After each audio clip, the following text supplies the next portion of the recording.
Make it plain.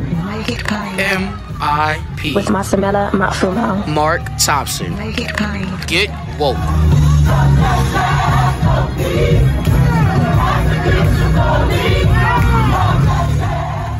Ladies and gentlemen, we must, of course, discuss the aftermath of that horrible Senate proceeding Wednesday. I spoke to you from that location on yesterday as it was happening. Today we'll talk about the aftermath. And many of you will remember that we used to do a regular segment called Meet the Black Press. We are working to bring that back and to bring it back even bigger and better. And we do that with the National Newspaper Publishers Association.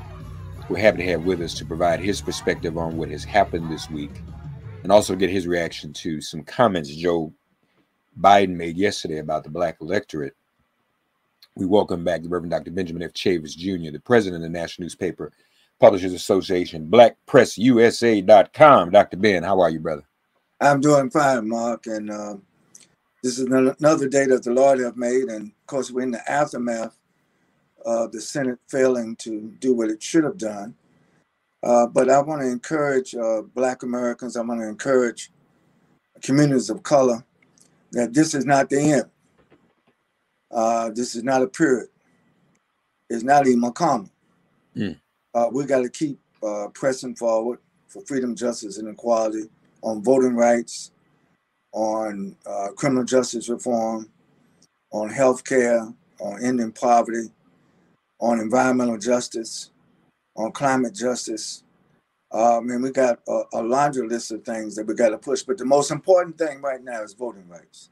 Voting rights is the key to all these other things. And we cannot afford in 2022 to allow a political party at the federal level or a political party at the state level or county level or municipal level, whatever level. We can't allow these people that are trying to deny our right to vote to keep us from voting. I think the antidote to voter suppression is overwhelming voter turnout. And the truth of the matter is, Mark, while we've increased our voter participation over the last several years, we still don't have maximum voter turnout in the Black community. Some of us have been hoodwinked, as Malcolm would say. Some of us have been alienated from the political process. But whatever reason or whatever caused it, because we know there's a lot of misinformation campaigns out there targeted toward African-American, particularly African-American men. African-American women been out there, man, fighting hard. It's time for brothers to step up and also come to the front line of the struggle on voting rights. So in Georgia, in Florida, in Texas, in my home state of North Carolina, even in Virginia now, all over the country, it does not bode well. Certainly, we were disappointed what happened to the Senate, but we must translate. Dr. King used to tell us, Mark, we translate our disappointment, even our translate our anger, into a positive modus operandi so we can make some change. What thoughts were going through your head as you watched that debate on the floor yesterday? Something you just said, too. Mitch McConnell was saying that there's no voter suppression because African-American turnout has increased. But that's precisely why they're suppressing the vote in these 19 states, isn't it? Exactly. It's a direct response. If we were not increasing our voter turnout, there would be no voter suppression. And so, again, check this out. They're doing voter suppression because we modestly increased our voter turnout. So our solution to the voter suppression is we got to maximize our voter turnout. We got to overwhelm them at the polls. And they can do anything they want about not giving out water or making us stand in the rain, making us stand in the heat. If we have to stand like our brothers and sisters in South Africa did for 3 days, they stood in line to make sure they vote. And they had a 99% voter turnout in South Africa. If you can have a 99% turnout of the Black vote in apartheid South Africa, what is going on with apartheid in America. And Raphael Warnock, who was so eloquent yesterday, I mean, he preached a sermon. Yes, he did. Are we going to be a January 5th nation or a January 6th nation? Because the insurrection took place 24 hours after Georgia because of our turnout. It was a reaction. Keep in mind, January 6th was a reaction to January the 5th. Right. Black voters, a reaction to what happened in November. Yeah. You know, January the 6th is a dress rehearsal. Yeah. And so, you know, and 2022 becomes a not just a line in the sand. 2022 becomes a pivotal moment. This will determine whether or not America goes backwards in terms of racial justice, racial equity, racial empowerment, racial equality, or whether it goes forward. Yes, sir. And communities of color, the key is in our own hands. You see what I'm saying? We need to vote. The senators that voted against the John Lewis Voting Act need to be voted out of office. And see, what they plan to do is to vote people in 2022. Our plan, we need to take some people out. Right. More MIP after this message. But the other thing Warnock said too, if people are going to be standing in line, and the reason folks, so everyone understands, the suppression works this way. The reason people stand in line so long is because they increase the polling sites in white neighborhoods and decrease the polling sites in black neighborhoods. That's correct. They cut out early voting days and all of that. And what Warnock was saying, and Cory Booker agreed, is that you asking people to stand in line for 8 hours or more to vote. That's a work day.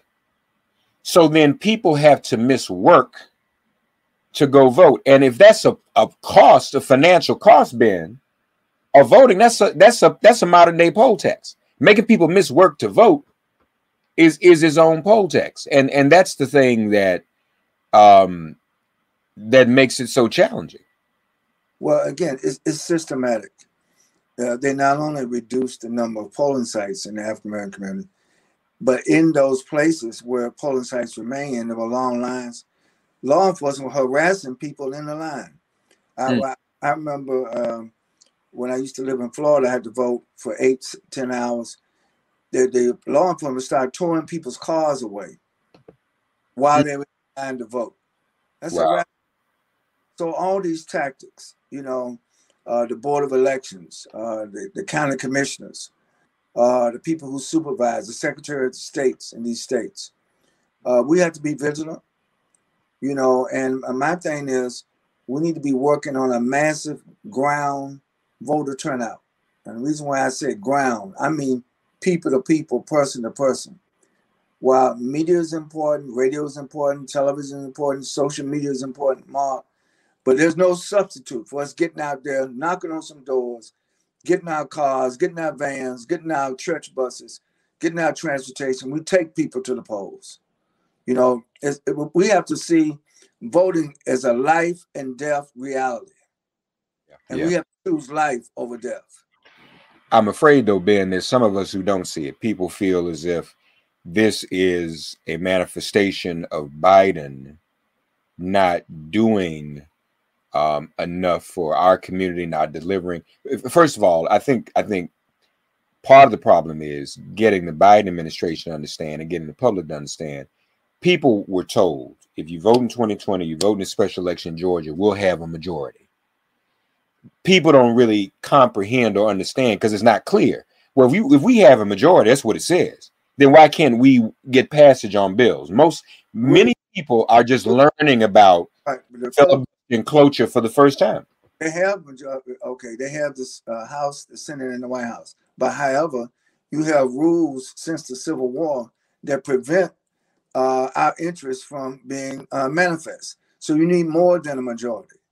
And what I'm trying to say is we got to continue to elect progressive people in both the House and the Senate. But we also need to clean out these state legislatures. We need to send some people home.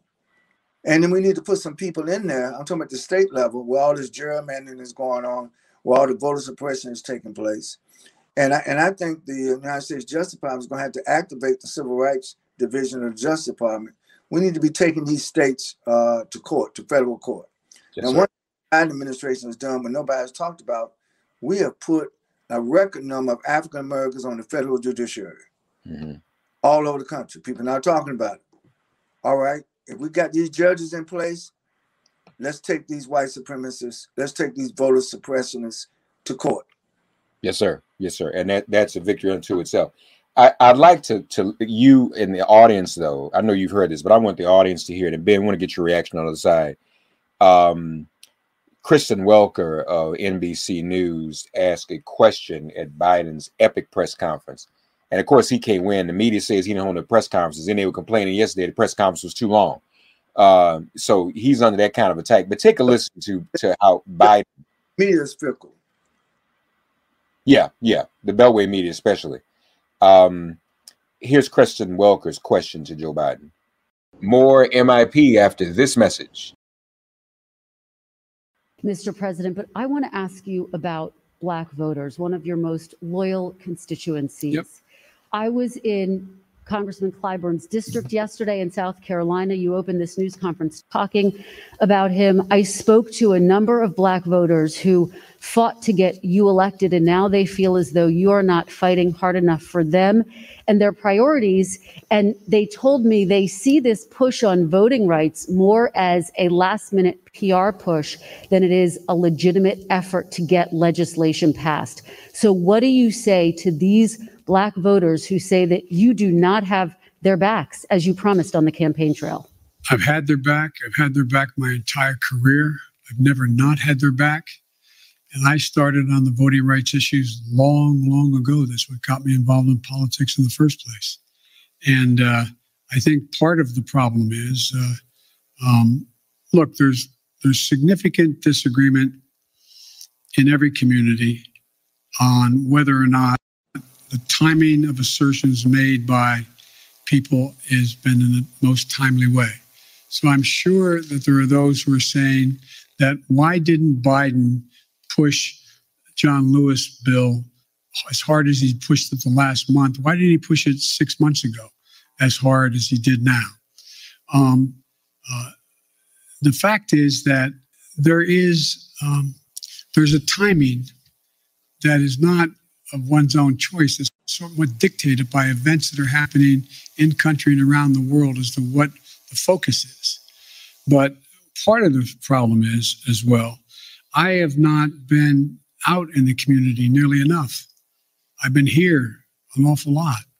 I find myself in a situation where I don't get a chance to look people in the eye because of both COVID and things that are happening in Washington, to be able to go out and do the things that I've always been able to do pretty well.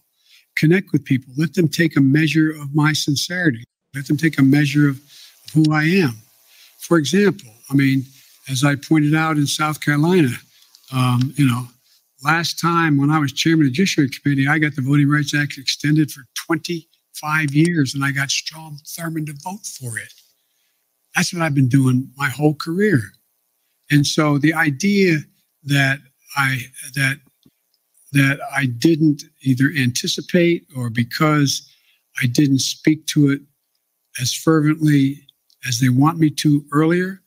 In the meantime, I was spending a lot of time, spent hours and hours and hours talking with my colleagues on the Democratic side, trying to get them to agree that if in fact this occurred, if this push continued, that they would be there for John Lewis. And anyway, so, but I think that's a problem that is my own making by not communicating as much as I should have. Yet you find that when you deal with members of the Black Caucus and others in the United States Congress, I still have very close working relationships. So it's like every community. I'm sure that there are those in the community, and I'm a big labor guy. I'm sure there's people in labor saying, why haven't I been able to do A, B, C, or D? So it's just going to take a little bit of time. Joe Biden yesterday responding to NBC's Kyrsten Welker. Ben, what's your reaction to his response to that question? Well, my reaction, first of all, the way the question was posed presupposes that African Americans are angry and mad at Biden. That's not true. What African Americans are angry and mad at is the rise of white supremacy, is the steady increase in racially motivated police brutality, is all these voter suppression tactics. Certainly, African Americans want the Biden administration to do more, but wanting somebody to do more doesn't mean that you're saying, well, I'm disappointed, I'm not going to vote to these people because they have let me down. That is not the sentiment of the Black community. And so I think that the way these mainstream media poses questions to the president presupposes a false narrative when it comes to Black America. Certainly you have a right to ask the president tough questions. He has a right to give tough answers. But I think that where is the critique of the people who are trying to take away our right to vote? Where's the critique of the what is going on in Texas and Florida and Georgia and other states? I think in almost 40 states, there's been some type of bill introduced, Mark, to take away the right to vote or to limit the right to vote. That's what we should be focused on. And I think that I don't think the Biden-Harris administration needs a reset. I think what they need to do is to declare once and for all that we are going to fight by all means necessary in a nonviolent way to secure the right to vote for every American. And if that messaging, yes, the president said he's going to get out more. That's fine. But it can't just be the president of the United States. We need everybody out. I think sometimes, I've said this to you before, Mark, we think the solution to our problems are in Washington. The solution to our problems are also in our community levels. The solution to our problems is at the state level. You know, we need grassroots mobilization. We need grassroots organization. We need grassroots challenging to the status quo. There should not be a city council meeting. There should not be a county commissioner meeting. There should not be a school board meeting. There should not be even a meeting about recreation or housing or redistricting without us overflowing all those places. You know, we need to raise our voice. We need to amplify our voice, Mark, and we need to amplify our presence back in the street. You know, and I'm talking nonviolent now. I don't want anybody to misunderstand what I'm saying. You know, I remember when we organized the Million Man March, we brought 1 million brothers to Washington, D.C. to stand strong, to take responsibility. And almost 2 million brothers showed up. And, you know, there was no attempt to break into the Capitol. There was no attempt to commit violence on law enforcement. So we have the capacity to make a real difference. And I think that all these precincts, I think we need to overwhelm all the places where they got to vote. And then I think we probably need to take thousands of Black folks to where white folks vote. You know, we gotta be creative. You know, okay, you're gonna take away our right to vote in our community? Okay, we're coming to your community to vote. You're not gonna deny us the right to vote. And I think we gotta disrupt white supremacy. We gotta disrupt racial injustice. We gotta disrupt voter suppression. You know, we were in the gallery the other night watching. I would like to bring 500,000 people into the Senate. You know, not carrying Confederate flags, not wearing Nazi paraphernalia, and not trying to assault law enforcement, but peaceful. If there's ever a time that Martin Luther King's strategy for nonviolent civil disobedience It is now. And the point is well made about the Beltway media coverage. We don't see daily coverage, national coverage of what's going on in these 19 voter suppression states. That's right. Folks, that's why, as we close, we want you to support the Black press, because that is there is no substitute for your local press. That's right. So where the Black press is in every state, and so you want to keep up with what's going on in the states through the Black press, because again, this Beltway media is not going to cover. Now everybody's talking about Russia now. They moved on from voting rights to Russia. They control what we hear and what we understand and what we see. Right, they control the narrative. But here's the thing: the Black press, I can assure you, Mark, is not going to be hoodwinked. We're not going to go for the okie-doke. We're not going to be posing questions that presupposes our alienation, that presupposes our disgust, that presupposes our internecine warfare among ourselves. You know, I think we need to talk about a West Virginia solution, and we need to talk about an Arizona solution. Because I think that people who vote against our interests should not be left comfortable politically. And, you know, I saw the other night that people were going patting Senator Sinema on the back, patting Joe Manchin on the back for their deviant political behavior. You know, and so we need to hold them accountable for their deviance. Yeah. As a matter of fact, some of us, Reverend Stephen Green, Reverend Jamar Boyd, and others, and us, and we talked to Dr. Chavis, even Reverend Jackson, Reverend Barber, we are contemplating, all of us, folks. We're going to be talking about that in the days to come. Super Bowl is supposed to be in Arizona in 2023. You know, we may have to do like was done in the Martin Luther King holiday in Arizona. We had to shut Arizona down to get that holiday pass. And the Public Enemy, Ben, and see your relationship with the hip hop community, we may need to get Public Enemy to come together and reprise their song by the time I get to Arizona and make it specific to this situation, voting rights and Kyrsten Sinema. But folks, stay tuned for that. We invite you to go to blackpressusa.com. Keep up with everything that's going on there. You'll be hearing more from Dr. Chavis in the days and weeks to come. And we hope to get Meet the Black Press back on the air weekly, just for this very reason, folks, because there is a dearth of coverage of our community from our perspective. And don't get me wrong, Kyrsten's a sister with NBC, and that's fine. But you're right.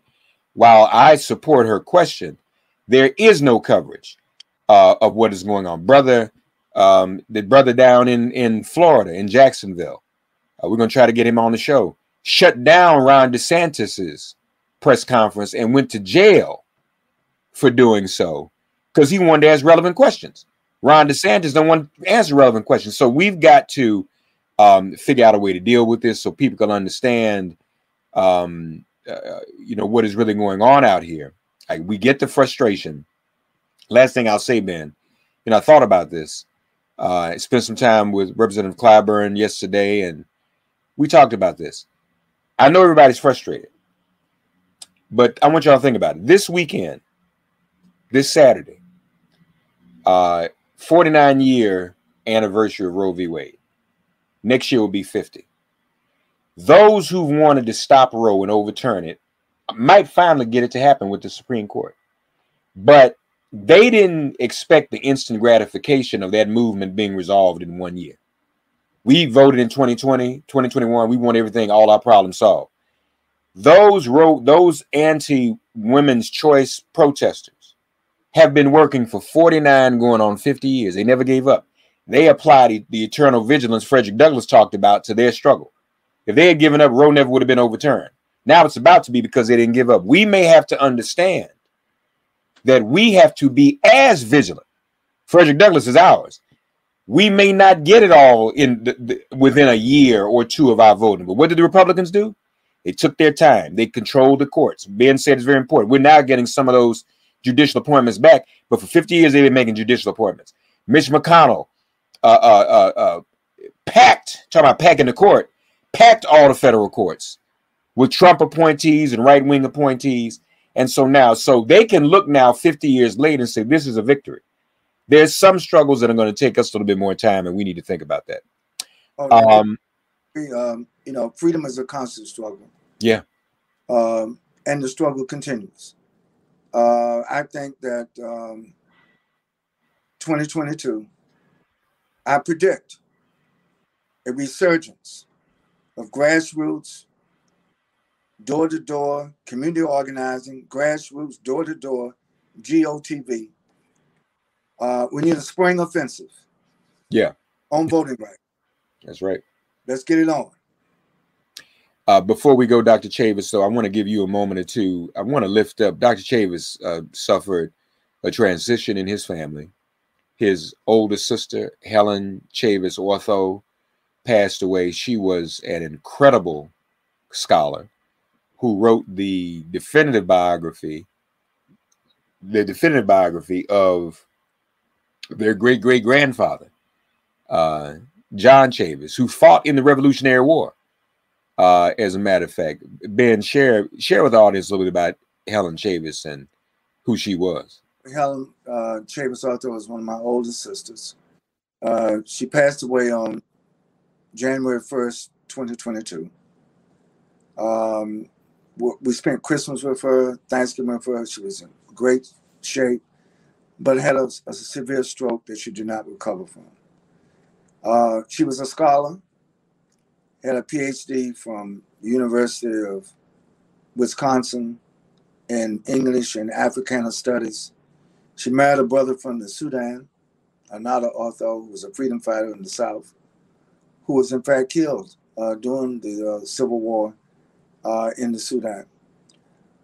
We gave my sister a African-centric home-going ceremony in Oxford, North Carolina, in a cemetery that's been in the Chavis family for over 200 years.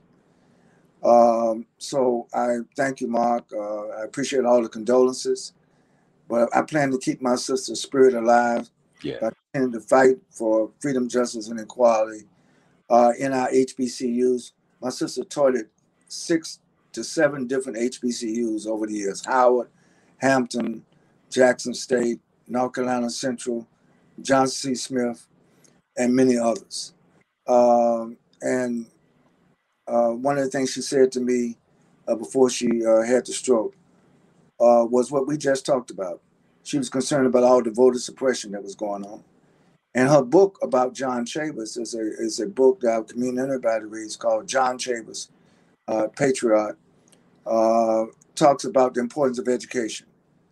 He was the first brother that they allowed into Princeton, what was now called Princeton, back in the 1700s. But the point is, all of our elders, we have to learn from our history and try to pass that legacy on.